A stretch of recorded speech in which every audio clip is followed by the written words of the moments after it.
ស្វាគមន៍កាត់តលែម្ដងទៀតចឹងថ្ងៃហ្នឹងយើងមកបន្ត lesson អឺបន្តទៀតរបស់យើងដែលជាlesson ទីប្រហែលអ្នកនរគ្នាប៉ុន្តែយើងដឹងថា lesson ថ្ងៃហ្នឹងគឺយើងមកសិក្សាតាក់ទងជាមួយនឹង array អញ្ចឹងណាអូខេអញ្ចឹងតើ array គឺជាអីគេ array បើនិយាយទៅវាគឺជា variable ពិសេសមួយដែលធ្វើឲ្យយើងនឹងអាចស្តុកទុកទិន្នន័យបានធាតុដដែលៗនឹងច្រើនដងឧទាហរណ៍ថាបើសិនបើខ្ញុំមានអាញា integer មួយដែលខ្ញុំត្រូវបង្កើតវាហើយដែលខ្ញុំត្រូវបង្កើតវាហើយត្រូវប្រកាសវាទៀតអញ្ចឹងណាដើម្បីឲ្យយើងអាចទទួលបានទិន្នន័យដូចគ្នាអញ្ចឹងទៅប៉ុន្តែលក្ខណៈពិសេសរបស់ array គឺអត់អញ្ចឹងទេមានថា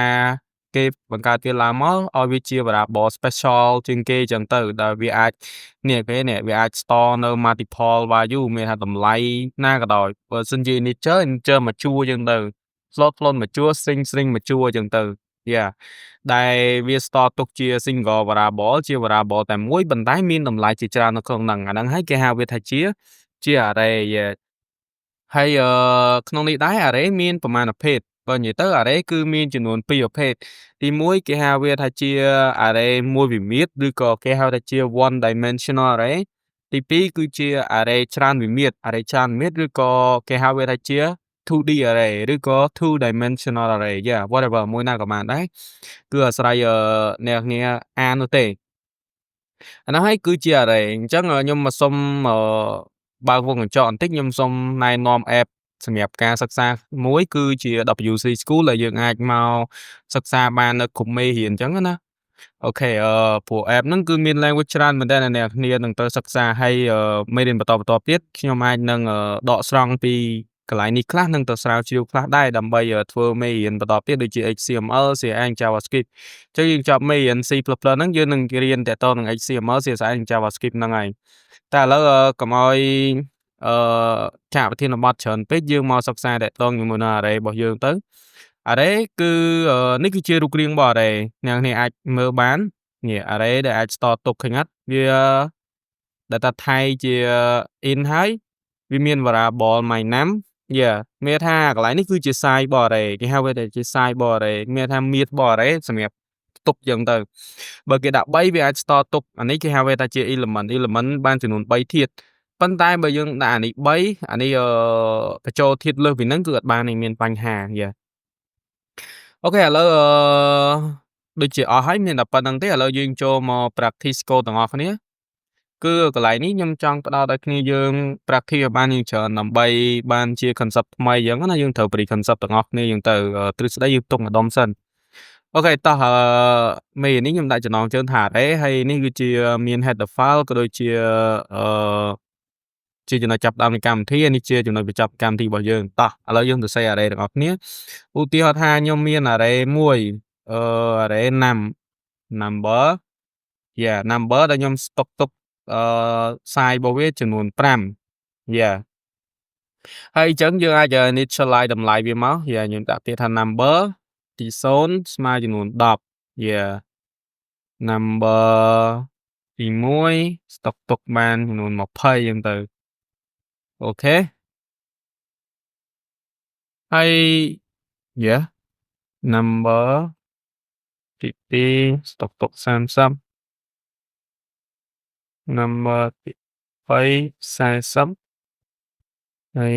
number ចុងក្រោយទី4គឺ50អញ្ចឹងអ្នកនាងអាចគ្រាប់មើលតើវាគ្រប់5ដែរទេយើងរាប់មក1 2 3 4 5ទាំងអស់គឺមានចំនួន5ប៉ុន្តែអ្នកនាងស្គាល់អត់តើលេខ0 1 2 3 4ហ្នឹងគេហៅវាថាជាគេលេខ0 1 2 3 4ហ្នឹងគេហៅវាថាជាលេខ index index ចឹងទៅindex ហ្នឹងយើងត្រូវដឹងថាចំនួន index ក្នុង array គឺវារាប់ចាប់ពី1ឡើងគេរាប់ចាប់ពី0ឡើងទៅអាហ្នឹងគឺជា index របស់វាហើយចំណែកអាលេខ10 20 30 40នេះវាគឺជាតម្លៃរបស់វាឬក៏គេហៅវាជា initialize តម្លៃអញ្ចឹងឬក៏ជា element បើសិនជាយើងដាក់នៅក្នុង bracket អីចឹងទៅវាជាតម្លៃរបស់វាអញ្ចឹងយើងអាចoutput វាមកចង់ដឹងតម្លៃវាអញ្ចឹងណាអូខេចុះបើសិនជាខ្ញុំសរសេរបែបនេះតើមេនឹងឲ្យកើតឡើងពេលខ្ញុំរានវាមកច្បាស់ណាស់វានឹងបង្ហាញតែ address របស់វាតែប៉ុណ្ណោះបង្ហាញ address របស់ array ហ្នឹងអញ្ចឹងណាឃើញអត់នេះវាជា address របស់វាមិនដឹងអក្សរអីខ្លះទេ ចឹងដើម្បីអាចsearch ចូលតម្លៃទាំងអស់ហ្នឹងបានតើគួរតែធ្វើម៉េច? យើងដាក់មកយើងបើកសញ្ញាអឺអឺ close open brace និង close brace មកហើយយើងដាក់ពី0 មានថាគ្រប់បើយើងចង់ប្រើប្រាស់នៅ array បានតើតែយើងស្គាល់លេខ index ព្រោះលេខ index គឺវា store ទុកនៅតម្លៃមួយៗអញ្ចឹងណាអូខេចឹងឥឡូវខ្ញុំសាក់ run វាមើលមកអូខេនេះ10វាបង្ហាញតម្លៃ10ចុះបើខ្ញុំចង់បាន1 2 3អញ្ចឹងខ្ញុំដាក់1មកឬក៏យើង copy ឲ្យច្រើនមក2 3អញ្ចឹងវាបង្ហាញមក20 30 40អញ្ចឹងទៅគេវានឹងបង្ហាញមកនេះអូខេ20 30 40អូខេឥឡូវខ្ញុំសុំលុបចោលវិញអានេះខ្ញុំគ្រាន់តែជាការសូត្រទេអូខេអានេះគឺជាការប្រើប្រាស់ឬក៏ជាការបញ្ចូលនៅ array មួយវិធីសាស្ត្រហើយយើងមាននៅវិធីសាស្ត្រមួយទៀតដែលពេញនិយមមែនតើជាងវិធីសាស្ត្រទី1ហ្នឹងដោយសារវិធីសាស្ត្រនេះយើងអាចនឹងសាំញ៉ាំបន្តិចអញ្ចឹងខ្ញុំដាក់ថាណាំដដែលមកដាក់ចំនួន5ទៀតដល់ខ្ញុំបើកនេះគ្នាចេះខ្ញុំដាក់10 20 30 40ហើយយកទៅ50អញ្ចឹងទៅយើងរាប់មើលelement ចំនួន5អត់1 2 3 4 5element ចំនួន5អញ្ចឹងយើងដាក់មកយើង output តម្លៃវាមកណាំឥឡូវយើងចង់យើងកុំភ្លេចសញ្ញានេះណានេះអូខេអូម៉ាខ្ញុំដាក់លេខ0អូខេអញ្ចឹងពេល run មកអត់មានបញ្ហាអីទេវានឹងដំណើរការជាធម្មតាប៉ុន្តែវិធីសាស្ត្រទី2នេះគឺគេពេញនិយមប្រើខ្លាំងក្នុងការវា project អីផ្សេងៗអញ្ចឹងវិធីសាស្ត្រទី1វាត្រូវការសរសេរកូដច្រើនបន្ទាត់អានេះសេតែមកបន្ទាត់ store ទុកតែមួយតម្លៃចប់ហ្នឹងអញ្ចឹងមួយទៀតចុះបើសិនជាខ្ញុំចង់នៅiterate តម្លៃទាំងអស់ហ្នឹងចេញមកក្រៅ output វាចេញមកក្រៅទាំងអស់តើខ្ញុំគួរធ្វើវិធីសាស្ត្របែបណាអ្នកនាងសាកគិតតិចមើលអូខេពីមេរៀនមុនយើងបានសិក្សារួចហើយតាក់ទងជាមួយនឹងការប្រើប្រាស់ loop loop ក្នុងការ insert តម្លៃ array ចេញក្រៅអញ្ចឹងណាអូខេអញ្ចឹងឥឡូវយើងប្រើ for loop ខ្ញុំដាក់ in មួយមកខ្ញុំប្រកាសតម្លៃ in មួយមកហើយខ្ញុំដាក់ i របស់យើងហ្នឹងចំនួន5ដែរមកហើយ i បូកនេះថា i increment តមកយើង cout មកបង្ហាញតម្លៃវាចេញក្រៅមកដាក់ថាណាំនៃ i បែបនេះអូខេវានឹងបង្ហាញតម្លៃហ្នឹងចេញមកក្រៅទាំងអស់អញ្ចឹងពេលយើង run សាកមើលមកអូខេនេះគឺជាតម្លៃប៉ុន្តែយើងឃើញថាយើងពិបាកមើលមែនតើដោយសារវាស្អិតជាប់គ្នាទៅតាន់អញ្ចឹងទៅអញ្ចឹងយើងដក clip វាមួយមក add line វាមួយមកអញ្ចឹងខ្ញុំយកទៅ run សារទៀតអូខេនេះវាចេញ2 3 4 5អីចឹងទៅគេអត់ហូរហែអាហ្នឹងហើយគឺជានេះជារបៀបក្នុងការប្រើប្រាស់ array ដែល array ប្រើជាមួយនឹង loop ក្នុងការ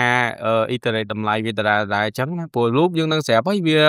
insert មួយ element ហើយវាចូលមួយ element ទៀតអញ្ចឹងវាងាយស្រួលក្នុងការធ្វើកិច្ចការងារហើយវាក៏កាត់នៅ space memory ទៀតដែរដើម្បីឲ្យវាធ្វើ process មួយហ្នឹងអញ្ចឹងទៅអូខេអញ្ចឹងទាំងអស់ហ្នឹងគឺពិសេសហើយដូចជា array របស់យើងវាមិនមែនមានតែប៉ុណ្្នឹងទេណាវាអាចនឹងមានច្រើនទៀតដែលអឺចុះបើករណីមួយទៀតខ្ញុំចង់បន្ថែមបន្ថយនៅជួរទាំងអស់ហ្នឹងអញ្ចឹងណាឧទាហរណ៍ថាខ្ញុំបន្ថែមតម្លៃលើសតែវានឹងចេញមានอะไรកើតឡើងដូចខ្ញុំបាននិយាយមុនហ្នឹងអញ្ចឹងវានឹងអត់ស្គាល់ទេវានឹងអត់ស្គាល់ element ទេមានន័យថាបើសិនជាយើងដាក់ size របស់វាត្រឹម5ហើយយើងប្រកាសឲ្យលើស mid របស់វាគឺវាអត់អាចទៅរួចទេឧទាហរណ៍ថាដូចយើងញ៉ាំបាយអញ្ចឹងបើយើងញ៉ាំបាយមួយឆែតគឺអត់អីទេប៉ុន្តែបើយើងដាក់រៀងលើសហ្នឹងវាអាចនឹងញ៉ាំអត់ចូលអញ្ចឹងទៅ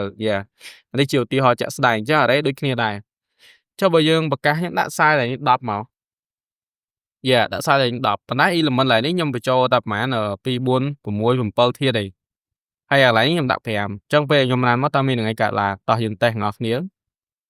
ខេវាដំណើរការ15ឯងដោយសារអីcondition របស់វាឲ្យដំណើរការ15គឺចប់ហើយអញ្ចឹងអានេះទោះវាមានហូរហែប្រមាណលានខ្សែក៏ដោយគឺវាដំណើរការ15ហ្នឹងចប់អូខេហើយចុះបើខ្ញុំដាក់អញ្ចេះខ្ញុំដាក់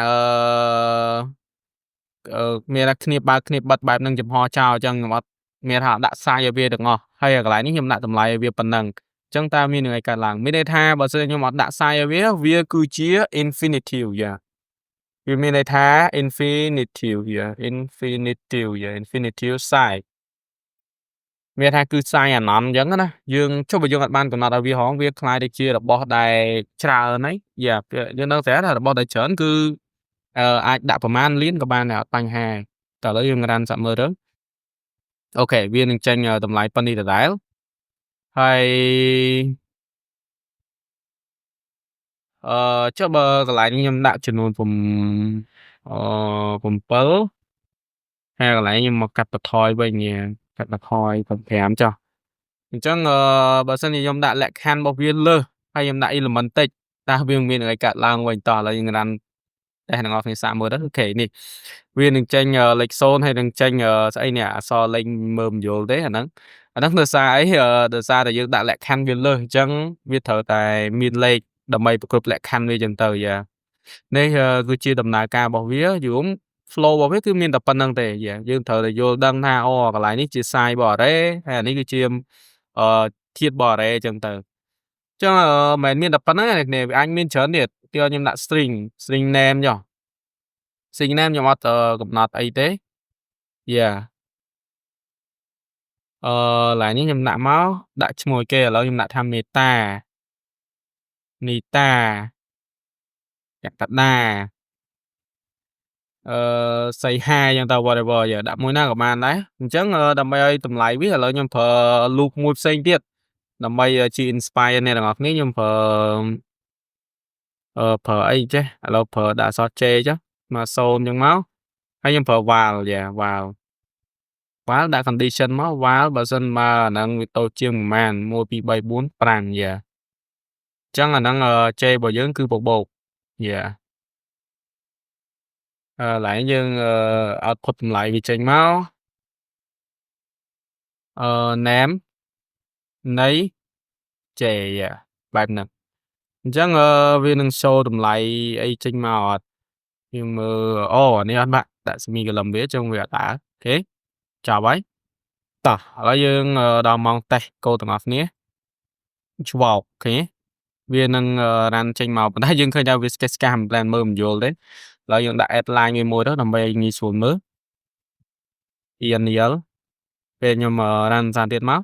អូខេនេះវានឹងធ្វើការ loop ចូលតម្លៃឈ្មោះរបស់យើងទាំងអស់នឹងចេញមកនេះ meta neta កក្កដាសីហាអញ្ចឹងទៅយ៉ា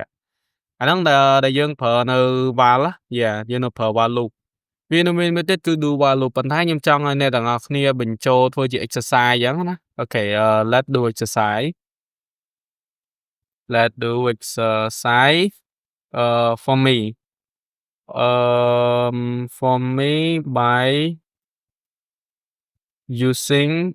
do while loop yeah do while loop អូខេអញ្ចឹងអ្នកគ្នាដាក់ប្រើប្រាស់នៅ data type មួយណាក៏បានដែរគឺខ្ញុំអត់បានកំណត់ទេប៉ុន្តែអ្នកគ្នាត្រូវតែធ្វើ homework តាក់ទងជាមួយនឹង do while loop ខ្ញុំចង់ឲ្យអ្នកគ្នាប្រើនៅ loop មួយហ្នឹង do while loop យើងបានរៀនរួចហើយយើងដឹងហើយថា loop do while loop វាដំណើរការម្ដងសិនហើយវាទៅ check លក្ខខណ្ឌក្រោយហ្នឹងគឺជាទម្រង់របស់វាប៉ុន្តែខ្ញុំអត់បានសូត្រទេខ្ញុំចង់ឲ្យអ្នកគ្នាធ្វើ exercise ដើម្បីជាការបណ្ដុះគំនិតនៅបន្ថែមទៀតអញ្ចឹងខ្ញុំសូត្រតែពីរ loop ហ្នឹងទេអញ្ចឹងសល់ប្រហែលអ្នកគ្នាហាត់ធ្វើខ្លួនឯងអូខេនេះគឺជា one dimensional array គឺមានតែប៉ុណ្្នឹងទេនេះគេហៅថា one dimensional array array មួយវិមាត្រមានតែប៉ុណ្្នឹងឥឡូវកូដនេះខ្ញុំអត់លុបតាណាខ្ញុំទុកហ្នឹងដើម្បីគ្នាយើងមើលឥឡូវមួយទៀតឥឡូវយើងសុំ close code អត់នឹងចោលដល់ទៅកុំឲ្យវារញ៉េរញ៉ៃច្រើនឥឡូវមួយទៀតយើងមកសិក្សាតាក់ទងនឹង array មួយទៀតមានថាជា 2D array ឬក៏ជា two dimensional array អញ្ចឹងអូខេអញ្ចឹង 2D array វាមានលក្ខណៈម៉េចអីចឹងទៅអញ្ចឹង 2D array វាគេទៅសរសេរវាជាលក្ខណៈ2ឥឡូវឧទាហរណ៍ថាខ្ញុំមានnumber ដដែលឬក៏ sum បដយើងដាក់ឈ្មោះ sum មុនអូខេឧទាហរណ៍ថាខ្ញុំមានចំនួន2ធាតុហើយអានេះខ្ញុំមានចំនួន5អញ្ចឹងយើងnóiថា 2D array អានេះគឺ size របស់ array អានេះគឺជាចំនួនអាចនិយាយបានថាវាជា value របស់វាអញ្ចឹងណាអូខេអញ្ចឹងយើងបើកវាជា2មកយើងដាក់ថា1 2 3 4 55ហ្នឹងមានន័យថាយើង store ទុកតម្លៃelement ហ្នឹងបាននឹង5ធាតុហ្នឹងអញ្ចឹងយើងបើកអានេះមួយមកហើយយើងដាក់6 7 8 9 10 yeah បែបហ្នឹងហើយកុំភ្លេចបិទsemi-column នៅកន្លែងនេះអញ្ចឹងទៅវា error ពេញហ្នឹងឡើយហ្នឹងគឺជា 2D array អញ្ចឹងខ្ញុំចាប់ផ្ដើម output វាមកខ្ញុំដាក់ថា sum yeah ឥឡូវខ្ញុំចង់បានលេខមួយណាឧទាហរណ៍ថាខ្ញុំចង់បានលេខ1អញ្ចឹងលេខ1ស្ថិតនៅក្នុងrow ទីប្រមាណ yeah លេខ1ស្ថិតនៅក្នុង row ទីប្រមាណអញ្ចឹងវាដឹងថាវារាប់ពី index ទី0ទៅអានេះវាដាក់ពីខ្សែក៏ពិតមែនវារាប់ពី0ហើយនិង1អញ្ចឹងវាស្ថិតក្នុងខ្សែលេខ0ហើយដើម្បី search ចូលលេខ1នេះវាស្ថិតក្នុងelement ទីប៉ុន្មាន yeah 0អាហ្នឹងវាអាចរាប់ពីអrow ទី1ទៅ yeah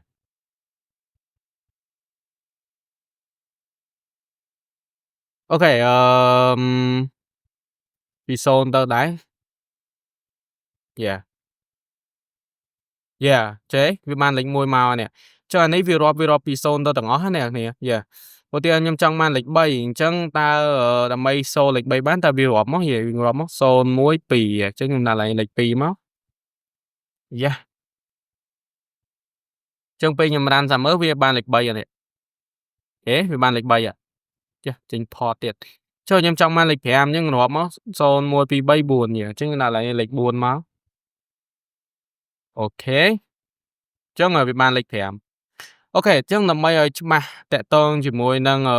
array 2 dimensional array ហ្នឹងអញ្ចឹងយើងចូលតារាង Excel មកខ្ញុំសុំសូនៅ Excel តិច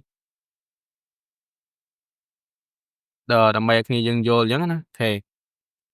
អូខេអញ្ចឹងដើម្បីអាចសូននៅតារាង Excel បានអញ្ចឹងអានេះខ្ញុំសុំដាក់តម្លៃចំនួនលេខសិនវាមានលេខ1លេខ2លេខ3លេខ4លេខ5យ៉ាអាហ្នឹងជាអីគេអ្នកនាងនេះវាជា element យ៉ា element របស់វាចានេះដាក់មកលេខ6លេខ7លេខ8លេខ9លេខ10ឥឡូវខ្ញុំរៀបចំវាស្អាតមកខ្ញុំដាក់តារាងមួយអាហ្នឹងវាដូចជាតារាងរបស់ Excel អញ្ចឹងអឺនេះដាក់ចេះមកអូខេបែបហ្នឹងអញ្ចឹងអាខាងលើនេះវាជាអីគេនេះអាខាងលើនេះនេះវាជា index របស់វាយ៉ាអ្នកនេះចាំថាអានេះវាជាជួរ roll ណាអ្នកនាងអានេះមក roll នេះមក roll អញ្ចឹងអានេះដាក់ថា roll 1យ៉ា roll 2អញ្ចឹងទៅយ៉ាបែបហ្នឹងអូខេroll 1 roll 2ឥឡូវយើងមកកលេចមើលកូដរបស់យើងបន្តិចយ៉ាអូខេអានេះវាដូចជាជួរដេកអញ្ចឹងនេះជួរដេកហើយអាកន្លែងលេខ1ដល់6នេះជាជួរឈរអញ្ចឹងទៅ row នឹង column អូខេ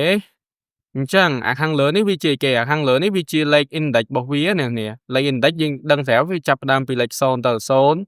2 3 4យ៉ាអូខេបែបនេះមកដោយលេខ index នេះខ្ញុំសុំ highlight វាសិនដើម្បីស្រួលមើលអូខេអានេះ index ហើយយើងដាក់ពីលើចេះមកដាក់វាថាលេខ index គឺចាប់ផ្ដើមពី0ដល់អានេះគឺជាជួរ column យ៉ាជួរ column យ៉ាជួរ column column យើងដឹងស្រាប់នេះវារាប់ពី1 6 2 7 3 8 4 9 5 10អញ្ចឹងទៅអាហ្នឹងគឺជាជួរ column ហើយដល់ពេលជួរ row មកជួររបស់វានេះមក element របស់វាអញ្ចឹងទៅហើយដើម្បីអាចaccess ចូលមួយបានអញ្ចឹងអានេះវាប៉ុន្មាននេះ size វាចំនួន2អញ្ចឹង size វាចំនួន2អញ្ចឹងវារាប់ចាប់ពីលេខ0ទៅវាមានថាកំណត់លេខ2មែនអ្នកនេះប៉ុន្តែវា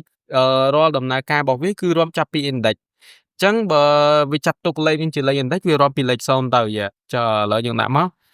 អានេះខ្ញុំដាក់ថាអានេះ size យកទៅដើម្បីស្រួលអ្នកគ្នាមើលអញ្ចឹងណាsize ចុះអានេះលេខ index ទី0និងលេខ index ទី1អូខេខ្ញុំដាក់ចេញមកចុះអានេះលេខ0និងទី1ឥឡូវយើងមើលក្នុងមួយ index ទី0នេះវាក្តោប element ពី1ទៅដល់5ច្រើននេះក្នុង index ទី0វាក្តោប element 1 2 3 4 5អញ្ចឹងវាមាន5 element ហើយនៅក្នុងsize ទី1ឬក៏ size ឬក៏អានេះវាយើងកំណត់វាជា size មែនប៉ុន្តែវាជា index ក្នុង index ទី1អញ្ចឹងវាមាន row ចំនួន6 7 8 9 10យ៉ាវាមាន5 row មាន5 element ដូចគ្នាយ៉ា អូខេអញ្ចឹងឧទាហរណ៍ថាខ្ញុំចង់បាននៅលេខមួយណាឥឡូវខ្ញុំចង់បានលេខ8ចា៎ឥឡូវខ្ញុំចង់បានលេខ8ខ្ញុំដាក់ target លេខ8មួយអូខេខ្ញុំចង់បានលេខ8អញ្ចឹងវាស្ថិតនៅក្នុងអាសាយនេះអាសាយវារាប់ជា index វាលែងជាសាយទៀតហើយសាយយើងឃើញកន្លែងនេះជាលេខ2ខ្ញុំខ្លាចអ្នកនរគ្នាយើងច្រឡំមកកន្លែងហ្នឹងសាយនេះវាជា2លេខ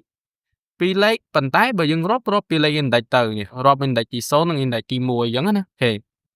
អញ្ចឹងដើម្បីបានលេខ8វាស្ថិតនៅក្នុងroll ទីប៉ុន្មានវាស្ថិតក្នុង roll ទី2អញ្ចឹង roll ទី2វា index ទី1អញ្ចឹងយើងដាក់មក index ទី1អូខេ index ទី1អានេះជួរ column ម្ដងអញ្ចឹងយើងរាប់មក index 1 0 1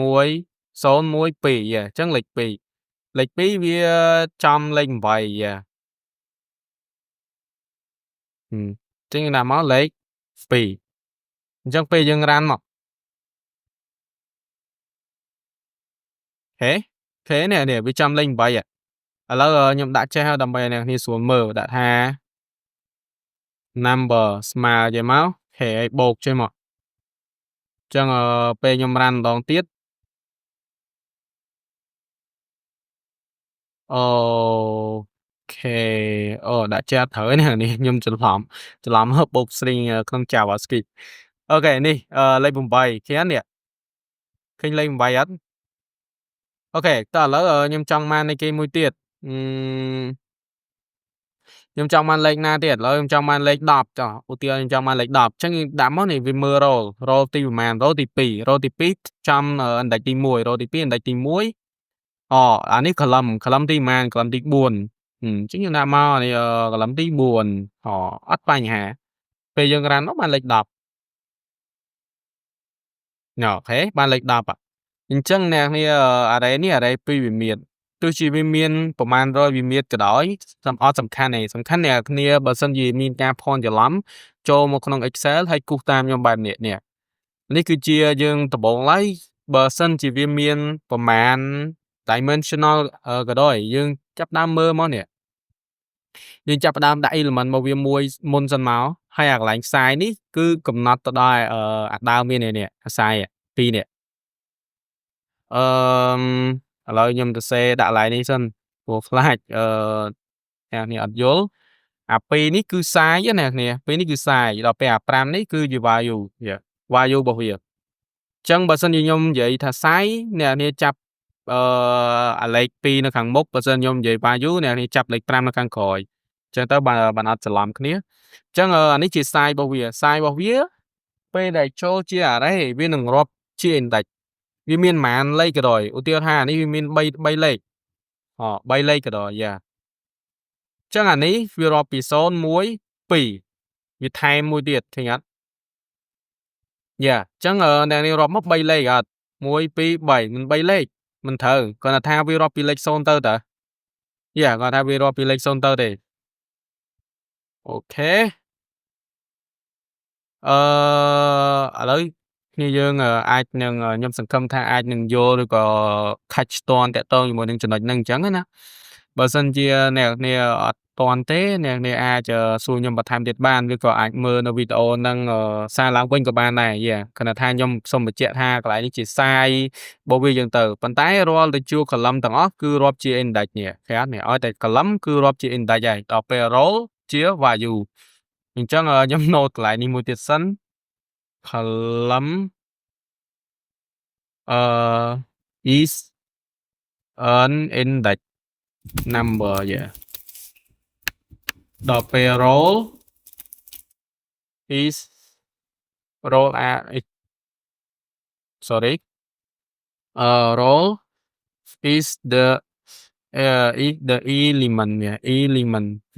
element មានន័យថាបើ column វាជា index ដល់ពេល roll វាជា element អញ្ចឹងអ្នកនេះចាំតាពីរហ្នឹងទៅវាពិសេសហើយពិសេសហ្មងដាក់ពណ៌ចេះទៅដើម្បីស្រួលមើលដាក់ចឹងទៅអញ្ចឹងគ្រាន់តែអ្នកគ្នាមើលចឹងទៅហើយចង់ insert ទៅលេខទីប្រមាណទៀតក៏បានដែរអត់បញ្ហាទេសំខាន់យើងបានយល់បានអីពីវាអញ្ចឹងណាពី structure របស់វាចឹងទៅបង array អាហ្នឹងហើយគេហៅវាថាជា 2D array ឬក៏ជា multi-dimensional array multi-dimensional array yeah array មានន័យថាម៉េច array ច្រើនវិមាត្រ អូខេ អញ្ចឹងសល់កិច្ចការទាំងប៉ុន្មានអ្នកនាងយកទៅ practice បន្ថែមទៅ ឥឡូវខ្ញុំសូមទូរទស្សន៍ខ្លីៗតែប៉ុណ្ណឹង បើសិនជាមានចម្ងល់កន្លែងណា ឬក៏មានចំណុចខ្វះខាតកន្លែងណា សូមអ្នកនាងអធ្យាស្រ័យក៏ដូចជាខន្តីនឹងអភ័យទោសផង អញ្ចឹងវីដេអូរបស់យើងក៏ដល់ទីបញ្ចប់ហើយ បើសិនជាមានចម្ងល់គឺអាចសាកសួរបន្ថែមទៀតចឹងទៅបាទ